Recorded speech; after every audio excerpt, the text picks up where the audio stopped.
Ghanaians have been enduring since January 2025 was not caused by any accident at Akosombo.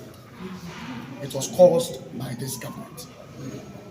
The events of 23rd April are the latest and most dramatic symptom of a power sector left to decay under the NDC's incompetent stewardship. The Mahama government must not be permitted to use this incident as a convenient alibi for a crisis that predates it by more than a year.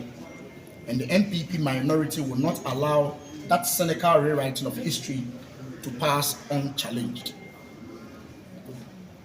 Let us be unequivocal about the timeline.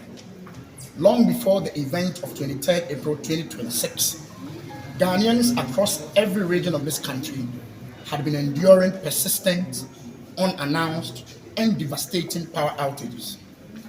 ECG had been issuing relentless emergency and maintenance schedules throughout April 2026. The ECG Director General had already issued public apologies for chronic power fluctuations, causing damage to household equipment and crippling small businesses. Communities were living in darkness, not for hours, but for days. Industries were hemorrhaging losses. Cold stores were warming. Hospitals were straining on generators. That was the reality of Ghana's power sector before any incident at Akosombo. That is the crisis this government owns, fully, entirely, and without excuse. On 19th April 2026, 4 days before the Akosombo incident, President Mahama stood before the Ghanaian people and declared, "The outages you are facing are not Dumsor." He described the disruptions as necessary steps to ensure a more reliable and stable power supply. The Ghanaian people did not believe him then. They do not believe him now. And the NPP minority will not allow this government to shelter its own incompetence behind the narrative of a single incident. We say to the president directly, the darkness Ghanaians are experiencing is not the product of 23rd April 2026.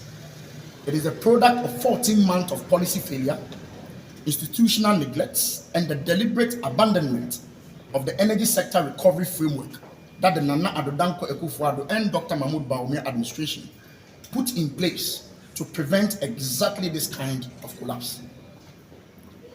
The government of President Akufo-Addo and Vice President Bawumia did not leave behind a broken sector without solutions. They left behind the Energy Sector Recovery Program, which we call the ESRP, a comprehensive, internationally agreed framework designed to address the financial and operational vulnerabilities of Ghana's electricity sector. The ESRP had been negotiated with the IMF as a structural benchmark under Ghana's extended credit facility. It had specific timelines, specific targets, and specific commitments. It was not a wish list. It was a working plan, agreed with international partners and designed to be implemented with urgency. The IMF had projected Ghana's energy sector financial shortfall at $2.2 billion and had explicitly identified the ESRP as the mechanism for preventing supply disruptions.